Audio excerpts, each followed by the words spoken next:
सभी साथियों को मेरा नमस्कार। आज हम लोग सिंधु सभ्यता के बहुत ही महत्वपूर्ण टॉपिक पर चर्चा करेंगे, क्योंकि इस टॉपिक से प्रश्न हमेशा आपके एग्ज़ाम में पूछा जाता है और निश्चित ही इस वीडियो के अंत में आप देखने के पश्चात पूरा वीडियो आपको किसी भी प्रश्न में दुविधा नहीं रह जाएगी। क्योंकि एक हमेशा प्रश्न छात्रों के सामने एक विवाद की स्थिति बना रहता है कि सिंधु सभ्यता का पतन कैसे हुआ, किन किन कारणों से हुआ, या कोई एक कारण ही था कि जिसका इसका पतन हो गया था। तो इसको हम लोग इस तरह से देखेंगे कि कोई एक रीज़न नहीं है कि इस सभ्यता के पतन के लिए, क्योंकि बहुत सारे स्थल मिले हुए हैं सिंधु सभ्यता से। 1500 से ज़्यादा स्थल खोजे गए अभी तक, और उन स्थलों के लिए कोई एक कारण उत्तरदायी नहीं हो सकता है, बहुत सारे कारण उत्तरदायी रहे होंगे। तो हम लोग एक एक करके देखते हैं कि किन कौन से इस सभ्यता के पतन के लिए उत्तरदायी था और कौन सा महत्वपूर्ण कारण था जो इस सभ्यता के पतन के लिए उत्तरदायी बना। तो बहुत सारे कारण हैं, जिसमें हम लोग बाढ़, जलवायु परिवर्तन, प्रशासनिक शिथिलता, भूतात्विक परिवर्तन, आर्यों का आक्रमण, जो अभी हम लोग इसको अमान्य घोषित कर चुके हैं कि आर्यों का आक्रमण हुआ था, लेकिन आपको इस बात को बताना है कि इस तरीके की विचारधारा भी थी कि यहाँ पर किसी बाह्य आक्रमण का उल्लेख साक्ष्य मिलते हैं। तो आगे है विदेशी व्यापार में गतिरोध। फिर महामारी को भी एक कारण बताया गया है, जैसे अभी आप बीच में देखे होंगे कोरोना जैसी बीमारी आ गई थी, तो बहुत सारे लोगों को मृत्यु के काल के गाल में समा गए थे। तो उसी प्रकार से महामारी जैसी कोई बीमारी उस समय आ गई रही होगी। साधनों का अतिशय उपभोग हुआ था, बहुत सारे जो साधन थे उनका ज़्यादा से ज़्यादा लोगों ने उपभोग किया, जिसके कारण सभ्यता का पतन हुआ। फिर अदृश्य गाज के कारण। तो ये बहुत सारे ऐसे एग्जाम्पल हैं जिसका बताया जाता है इतिहासकारों के द्वारा कि इस सभ्यता का पतन हुआ होगा। मैक्सिमम जो इतिहासकार इस बात को मानते हैं कि इस सभ्यता, यह सभ्यता नदियों के किनारे से बहुत सारे स्थलों को मिला हुआ है। तो उन नदियों में परिवर्तन या बाढ़ के कारण या गाद जमा होने के कारण नदियों में बाढ़ आ गया था, जिसके कारण इस सभ्यता का पतन हुआ है। लेकिन सारे स्थल नदियों के किनारे नहीं थे। ये चित्र आप जो देखेंगे वो प्रतीकात्मक रूप से है, केवल आपको समझाने के लिए। तो इतिहासकार थे जॉन मार्शल। जॉन मार्शल वही व्यक्ति हैं जिनके निर्देशन में दयाराम साहनी ने और राखालदास बनर्जी ने हड़प्पा और मोहनजोदड़ो की खोज की थी। तो जो जॉन मार्शल हैं, इन्होंने क्या बताया कि जो मोहनजोदड़ो है वो बाढ़ के कारण नष्ट हो गई थी। और सिंधु सभ्यता में जो है बार बार बाढ़ आता था, और ऐसे लगभग 7 बार उदाहरण मिले हुए हैं कि 7 बार हड़प्पा मोहनजोदड़ो जो है बसा और फिर उजड़ा। लेकिन बार बार बाढ़ आने के कारण लोग वहाँ के सर्वाइव नहीं कर पाए, जिसके कारण वहाँ से लोग चले गए और मोहनजोदड़ो का पतन हो गया। पूरी सभ्यता का केवल मोहनजोदड़ो का पतन का जो कारण था वो जॉन मार्शल ने बताया है कि बाढ़ के कारण हो गया था। आगे चौहनदड़ो, सिंधु नदी के दाहिने तट पे तो मोहनजोदड़ो स्थित था, लेकिन चौहनदड़ो जो है वो सिंधु नदी के बाएं तट पर स्थित था। और मैके नामक जो विद्वान थे उन्होंने कहा कि सिंधु नदी में बाढ़ के कारण इस सभ्यता का पतन हो गया है। आगे लोथल देखते हैं। लोथल पड़ता है गुजरात में भोगवा नदी के तट पर। तो एस.आर. राव ने इसका खोजा भी था, और एस.आर. राव ने बताया भी है कि लोथल का जो पतन हुआ है वो बार बार नदी में बाढ़ आने के कारण इस सभ्यता का पतन हो गया, क्योंकि ये अरब सागर के पास में पड़ता था। तो लोथल, चौहनदड़ो और मोहनजोदड़ो, इन तीनों स्थानों का जो पतन का कारण बना है वो इन इतिहासकारों के अनुसार या इन विद्वानों के अनुसार माना जाता है कि इस सभ्यता के जो ये स्थल थे मोहनजोदड़ो, चौहनदड़ो और लोथल, ये बाढ़ के कारण इसका पतन हुआ है। आपको तीनों ध्यान रखना है। आगे हम लोग देखते हैं कि जलवायु परिवर्तन। जलवायु परिवर्तन का मतलब होता है कि ऐसा बोला जाता है कि बहुत सारी अलग अलग किताबों में अलग अलग बातें दी गई हैं कि 25 से 30 वर्षों के बीच में जो परिवर्तन, चेंजेस होता है मौसम में, या किसी किसी किताब में 40 वर्ष दिया गया है और कहीं कहीं भी 100 वर्षों पे। तो आपको ये ध्यान रखना है कि जलवायु परिवर्तन एक लंबे अंतराल की एक प्रक्रिया है, प्रोसेस है, और उसके कारण जो हड़प्पा सभ्यता था वहाँ की जलवायु में परिवर्तन हुआ। कहने का मतलब ये है कि पहले जहाँ बारिश होती थी वहाँ पे सूखा पड़ने लगा। अब उसके कारण क्या हो सकते हैं?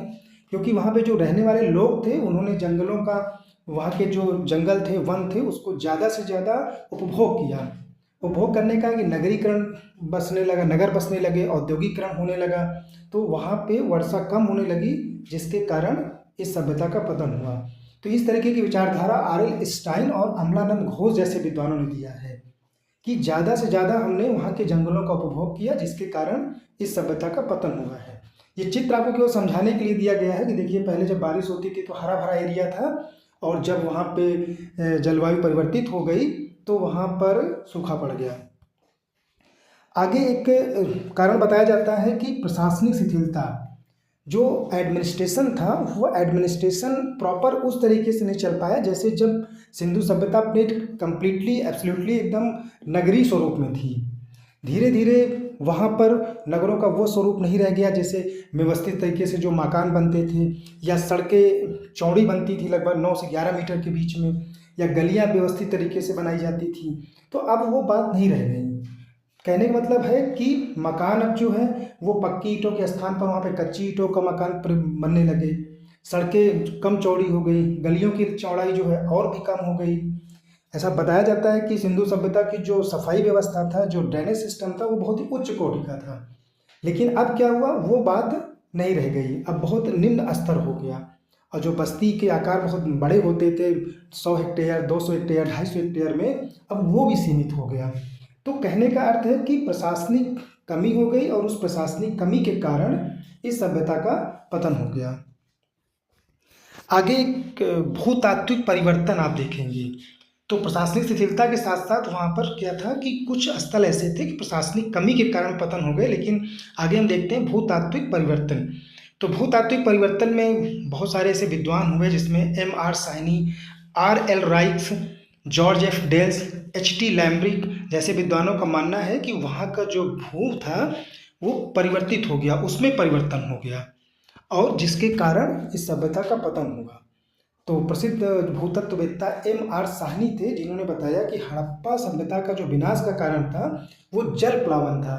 जल प्लावन, जल की अधिकता के कारण इस सभ्यता का पतन हुआ था। तो आपको ध्यान रखना है कि M.R. साहनी जैसे भूतत्ववेत्ता ने जल प्लावन को इस सभ्यता का पतन का कारण बताया है।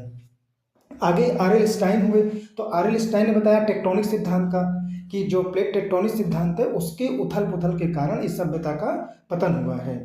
और जब प्लेटों में दरार आया या प्लेटों में परिवर्तन आया, तो उसके कारण 240 किलोमीटर एक लंबी झील बन गई थी। 48 किलोमीटर चौड़ी और 240 किलोमीटर लंबी एक झील बन गई, जिसके कारण उस सभ्यता का पतन हुआ, और उस तरीके की झील बनी हुई थी।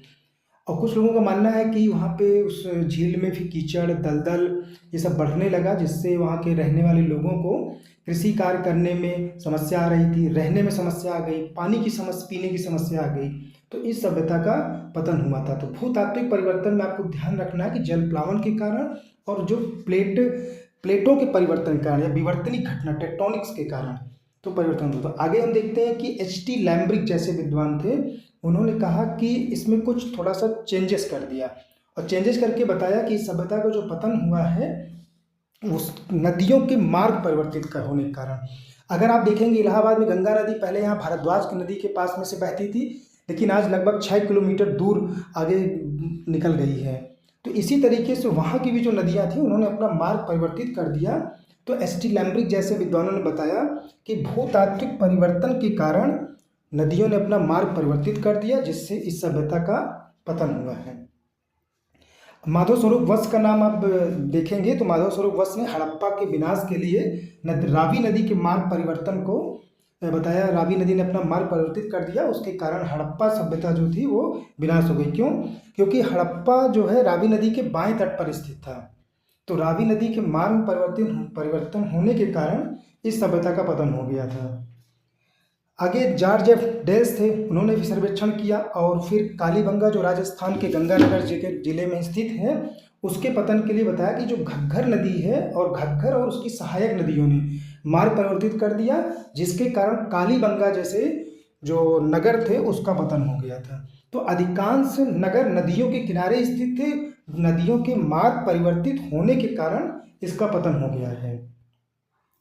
फिर जब नदियों ने मार्ग परिवर्तित कर दिया या जल प्लावन की घटना हो गई, तो इन सब घटनाओं के कारण में वहाँ पर वहाँ के लोगों को रहने में बहुत सारी समस्या आ रही थी, कृषि कार्य में समस्या आने लगी, व्यापारिक गतिविधियाँ कम हो गई, वहाँ पे जो नदी का एरिया था उसमें दलदल आ गया, तो लोग वहाँ से छोड़ करके कहीं अन्यत्र चले गए, तो जिसके कारण इतनी बड़ी सभ्यता का विनाश हुआ है। आगे हम देखते हैं आर्यों का आक्रमण। जो ये इन्वेंशन ऑफ आर्यंस था, ये एक्चुअली में इसको बोला जाता है कि मार्टिमर व्हीलर से जोड़ा जाता है। जब भी एग्जाम में प्रश्न पूछा जाता है तो पूछा जाता है कि आर्यों का आक्रमण को किसने बताया हुआ है, तो ये मार्टिमर व्हीलर के साथ देखते हैं। लेकिन आर्यों के आक्रमण को कई लोगों ने डिफाइन किया हुआ है, जैसे अर्नेस्ट मैके हो गए, D.H. गार्डन हो गए, B. Garden child, Stewart Piggott, ये जैसे जो लोगों ने बताया, सभी ने मिल करके, क्योंकि अलग अलग समय पर अलग अलग लोगों ने अन्वेषण किया हुआ है, और जिसके आधार पर बताया कि सिंधु सभ्यता का जो पतन हुआ है या मोहनजोदड़ो का जो पतन हुआ है वो बाह्य आक्रमण के कारण हुआ। बाह्य आक्रमण किसमें? आर्य आक्रमण के कारण।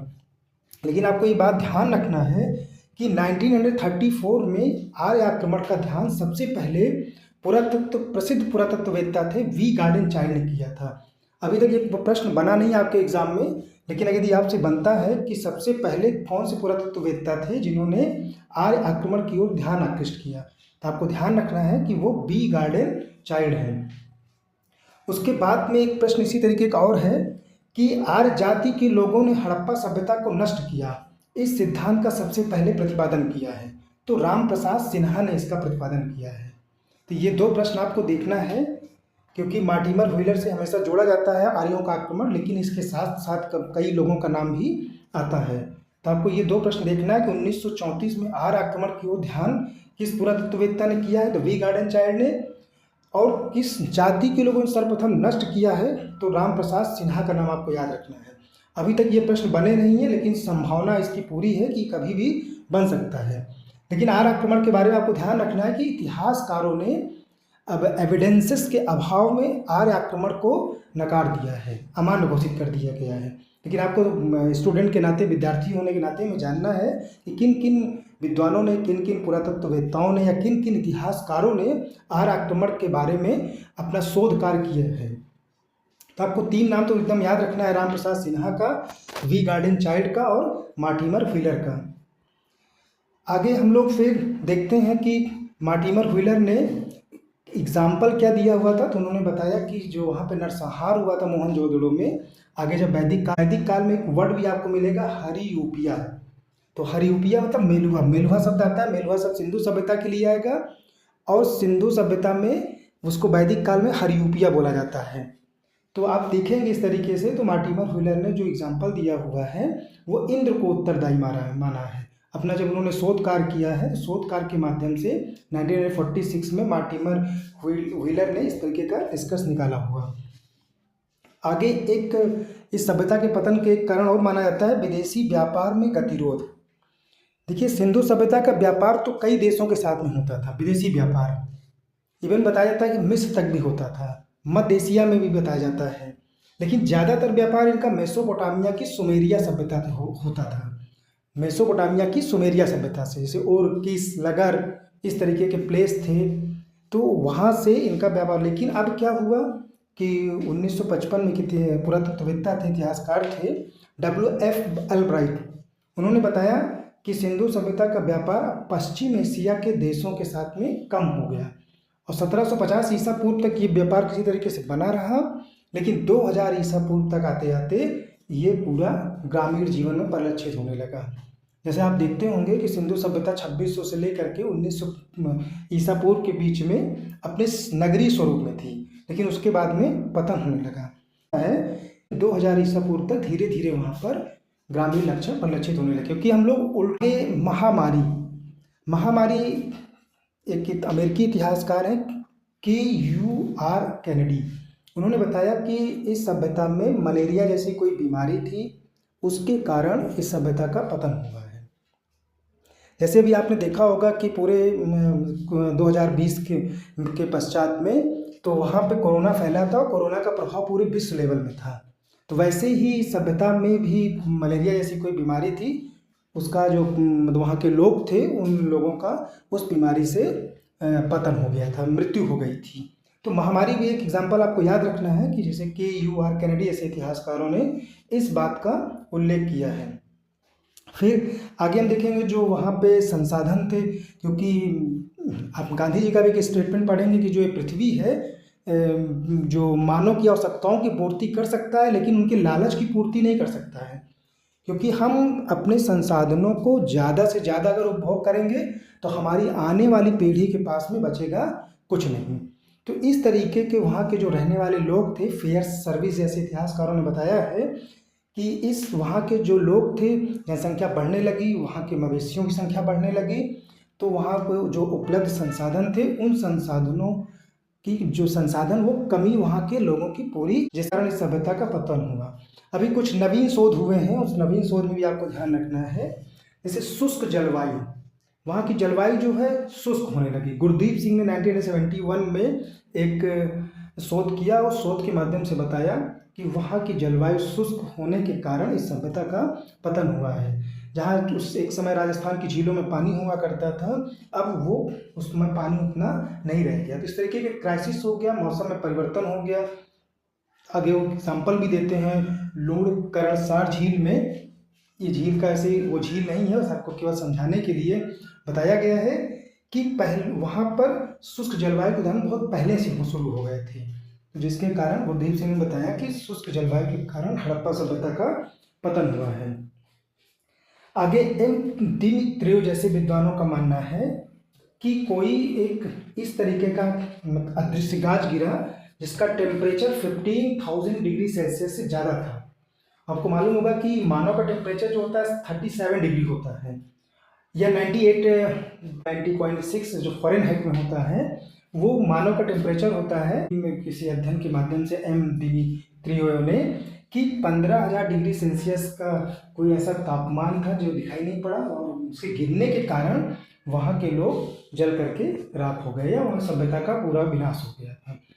बहुत सारे और कारण हैं, जैसे कोटडीजी स्थल है, उन्होंने बताया कि सिंधु सभ्यता में जो कोटडीजी है जिसकी खोज धुरिये महोदय ने किया हुआ था, वहाँ पे किसी अग्निकांड के कारण सभ्यता का पतन हो गया है।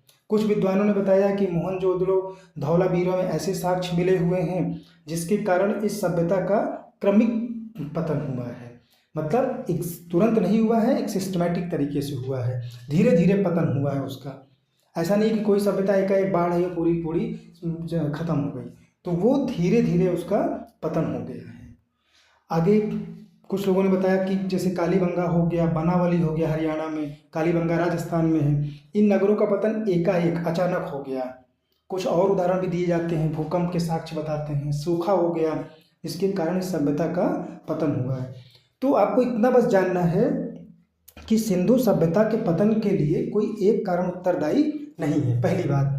दूसरी बात यह है कि इस सभ्यता के पतन में अलग अलग स्थलों के लिए अलग अलग कारण उत्तरदायी हो सकते हैं।